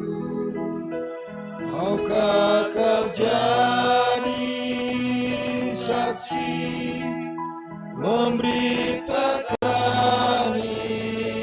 Injilku, melayani, mengasihi lebih sungguh.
Saudara-saudara, angkatlah anggur kehidupan yang ada padamu, dekatkanlah dengan mata hatimu, dan tataplah dengan sungguh-sungguh berdasarkan iman percayamu kepada Tuhan.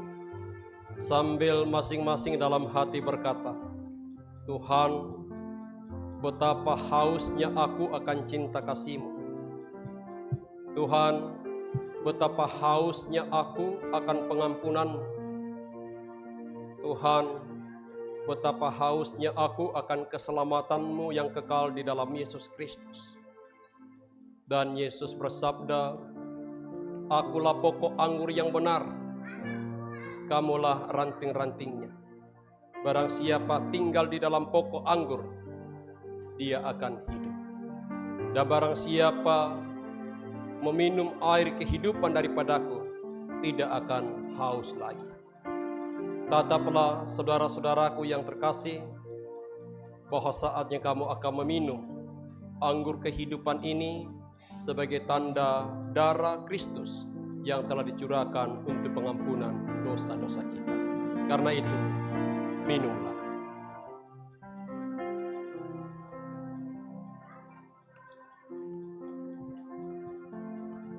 Tuhan Yesus bersabda, inilah darahku, darah perjanjian yang ditumpahkan bagi banyak orang. Perbuatlah ini menjadi peringatan akan aku. Amin.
Saudara-saudara, dengarkanlah firman Tuhan yang akan menguatkan kamu untuk bersaksi setelah kamu dikuatkan di dalam sakramen perjamuan kudus ini melalui roti dan anggur.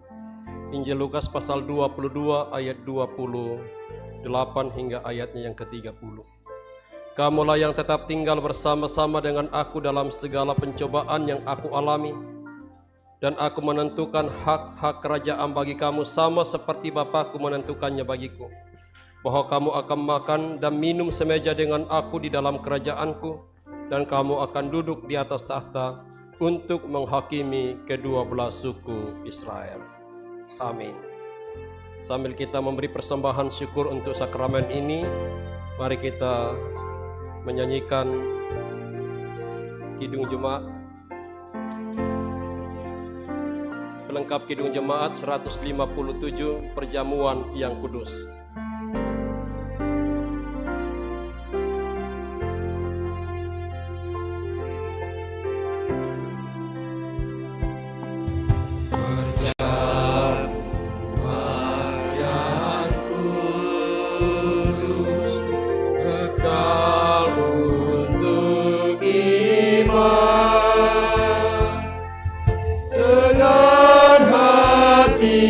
Yang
Saudara-saudara, hendaklah kamu masing-masing bersyukur di dalam hati melalui doa pribadi.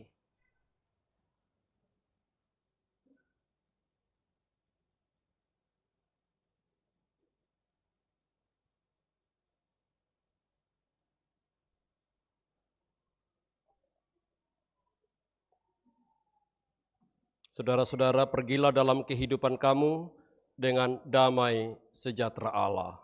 Amin.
Disegarkan dan dikuatkan, maka marilah kita bersyukur dan masing-masing berkata dalam hati, pujilah Tuhan hai jiwaku, pujilah namanya yang kudus hai segenap batinku, pujilah Tuhan hai jiwaku dan janganlah lupakan segala kebaikannya.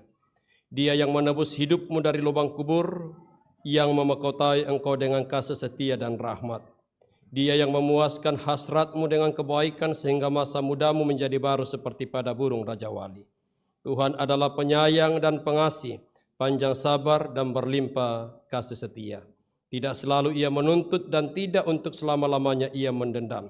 Tidak dilakukannya kepada kita setimpal dengan dosa kita dan tidak dibalasnya kepada kita setimpal dengan kesalahan kita.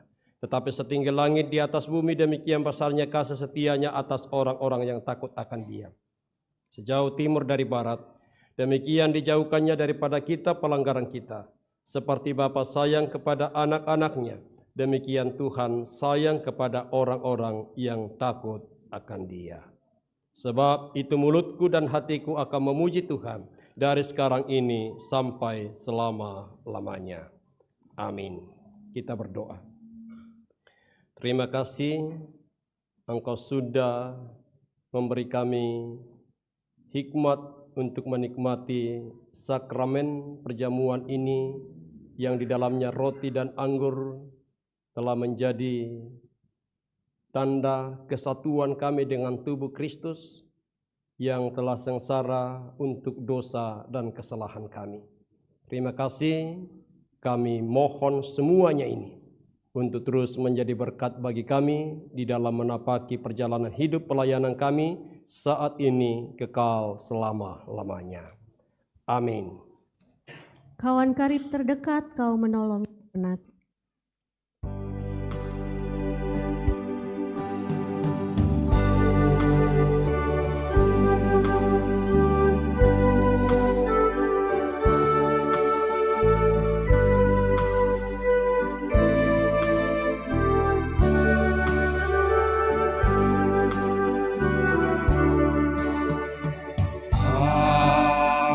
Kawan karib terdekat,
Kita berdoa. Bapa di sorga, kami bersyukur di hadapan-Mu sebagai tanda kami untuk menjadi umat kepunyaan-Mu di tengah-tengah dunia yang syarat dengan pergumulan. Dunia yang penuh dengan gejolak, yang berpotensi untuk membuat kami melakukan hal-hal yang tidak berkenan di hadapan Tuhan, sehingga kami menyesal. Dan juga kadang kami akan menyesal ketika kami tidak melakukan kebaikan Tuhan, perintah Tuhan, dan amanah yang Tuhan percayakan kepada kami. Berkati jemaat-Mu di sini sebagai persekutuan yang hidup di dalam Tuhan. Majelis gereja, pendeta, penatua, diaken, dan pengurus-pengurus OIG, Tuhan memberkati. Juga panitia yang ada, baik itu panitia Natal, HUT, panitia pembangunan, dan juga panitia yang ada di tingkat OIG. Tuhan memberkati. Memberkati seluruh aktivitas jemaat-Mu sebagai birokrasi, politisi, sebagai praktisi, akademisi, medis, bahkan sebagai tenaga buruh, ibu rumah tangga, kepala rumah tangga, pensiunan dari swasta maupun negeri. Tuhan memberkati. Juga anak-anak kami di dalam bangku pendidikan di jenjangnya masing-masing, baik yang ada di seputar kota Balikpapan maupun di luar kota Balikpapan. Anak-anak kami dalam tumbuh kembang yang masih kecil, pergaulan anak-anak kami Tuhan berkati, jauhkan mereka dari berbagai pikiran yang sia-sia, dan biarlah mereka bergaul berdasarkan pikiran Tuhan yang akan menjadi warna kehidupan sebagai anak-anak Tuhan. Berkati kegiatan program gerejawi yang berlangsung di tingkat sinode, wilayah, klasis maupun jemaat. Secara khusus di jemaat Laharoi, kegiatan fisik maupun kegiatan kerohanian maupun perayaan-perayaan baik HUT maupun Natal yang saat ini jemaat-Mu telah persiapkan melalui panitia, baik itu HUT maupun Laharoi Cup bagi kalangan generasi muda PPGT, dan juga kegiatan-kegiatan di tingkat OIG, PWGT dalam persiapan HUT Gereja Toraja untuk PWGT, untuk kegiatan kebaktian penyegaran iman, dan semua proses demi proses mohon Tuhan membuka jalan. Dan juga kegiatan HUT yang akan dilaksanakan dalam kebaktian penyegaran iman, dalam konteks budaya, etnik, dari berbagai penghayatan demi penghayatan, supaya kami tetap hidup di dalam keharmonisan, keagrapan, kedekatan sebagai tubuh Kristus di jemaat Laharoi. Berkati jemaat-Mu yang tidak sempat hadir oleh karena berbagai pergumulan, sakit, penyakit yang dirawat di rumah-rumah mereka maupun di rumah-rumah sakit. Secara khusus kami doakan Ibu Emi Ishak Amba yang sudah menjalani operasi, dan biarlah kesehatan kekuatannya dijamin oleh Tuhan melalui makanan minuman. Juga penghiburan Tuhan nyatakan kepada keluarga LD Pairunan atas meninggalnya keluarga di Toraja. Biarlah Tuhan yang akan menghibur, memberkati segala penghiburan yang dia dapatkan melalui firman-Mu, pendampingan dari keluarga maupun jemaat. Terima kasih Bapa untuk kegiatan kami hari ini, baik itu kegiatan berlanjut untuk perjamuan kudus yang akan kami layangkan dari beberapa rumah, oleh karena orang-orang tua kekasih kami sudah beberapa waktu yang lalu tidak bisa menyempatkan diri hadir dalam persekutuan ibadah ini karena kondisi kesehatan yang terganggu. Terima kasih Bapa di sorga, kami mohon ampun atas segala dosa-dosa kami, dan Tuhan materaikan hikmat di dalam penghayatan kebersamaan kami. Juga anak-anak sekolah minggu bersyukur mendapat pelayanan dari guru sekolah minggu Jemaat Immanuel Batakan. Biarlah kebersamaan sejenak berada di dalam pelayanan sekolah minggu boleh menjadi berkat bagi seluruh warga jemaat Laharoi di sini. Pemerintah kami, Bahkan tetangga kami, pelayanan kami ke depan, Tuhan buka jalan. Tuhan, untuk tim pemilihan majelis gereja yang sudah menjaring calon majelis gereja dari 12 sektor, Tuhan kiranya memberkati. Biarlah proses yang sudah berjalan boleh berjalan dengan baik dan nama Tuhan dipermuliakan pada akhirnya selesai dengan baik. Inilah kami Tuhan yang datang kepadamu di dalam Kristus Yesus yang mengajar kami berdoa bersama-sama demikian. Bapa kami yang di sorga, dikuduskanlah namamu, datanglah kerajaanmu, jadilah kehendakmu di bumi seperti di sorga. Berikanlah kami pada hari ini makanan kami yang secukupnya, dan ampunilah kami akan kesalahan kami, seperti kami juga mengampuni orang bersalah kepada kami. Dan janganlah membawa kami ke dalam pencobaan, tetapi lepaskanlah kami daripada yang jahat.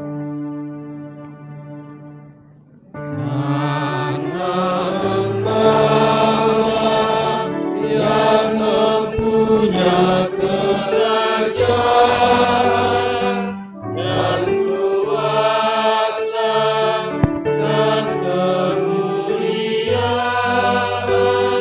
sampai selama-lamanya. Amin.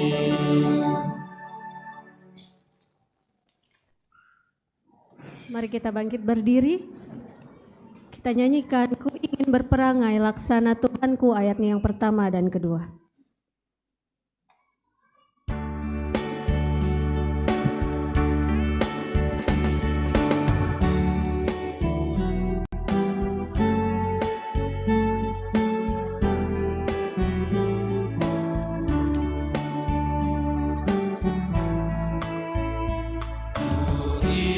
Ingin berperangai laksana Tuhanku, lemah lembut dan ramah dan manis budiku, tetapi sungguh sayang ternyata ku cemas. Ya Tuhan, beriku hati yang suci dan benar.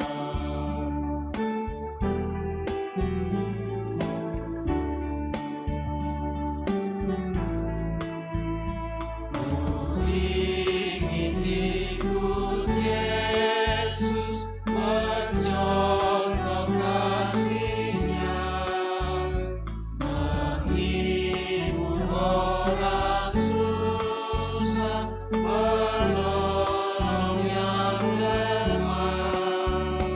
Tetapi sungguh sayang ternyata ku cemas. Ya Tuhan, beriku hati yang suci dan benar. Saudara-saudara, kembalilah dalam kehidupanmu, nyatakanlah perubahan sebagai bukti penyesalan dan meninggalkan perbuatan dosa. Jemaat, kembalilah dalam damai sejahtera dan terimalah berkat Tuhan. Tuhan memberkati engkau dan melindungi engkau. Tuhan menyinari engkau dengan wajah-Nya dan memberi engkau kasih karunia. Tuhan menghadapkan wajah-Nya kepadamu dan memberi engkau damai sejahtera saat ini kekal selama-lamanya.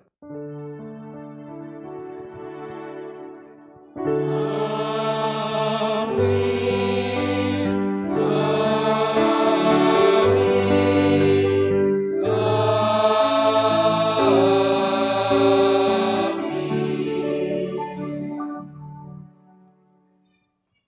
Sebelum mengakhiri ibadah kita pada hari ini, segenap majelis gereja Toraja Laharoy mengucapkan terima kasih atas pelayanan kita pada hari ini, dan juga terima kasih atas pelayanan guru sekolah minggu dari Jemaat Immanuel Batakan pada ibadah SMGT pagi tadi. Tuhan Yesus memberkati. Mari kita menaikkan nyanyian syukur, Ada Damai Sejahtera Allah. Kita nyanyikan bersama ayat 1 dan 2.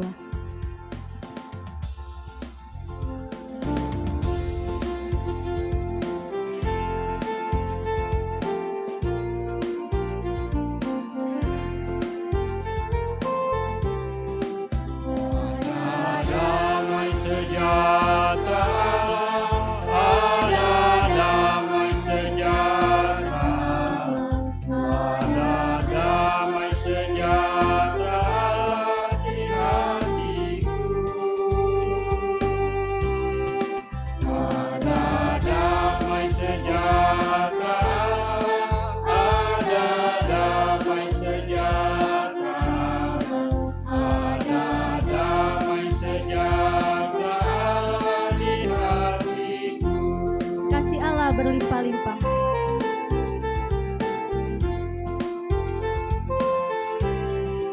Kasih Allah berlimpah-limpah, kasih Allah berlimpah-limpah, kasih Allah berlimpah-limpah di hatiku.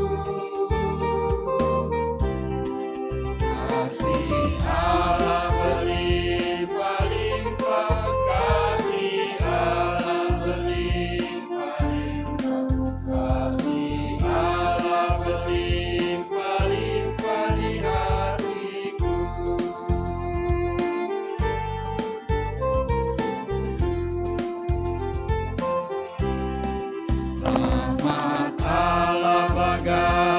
sungai, rahmat Allah bagaikan sungai, rahmat Allah bagaikan sungai di hatiku.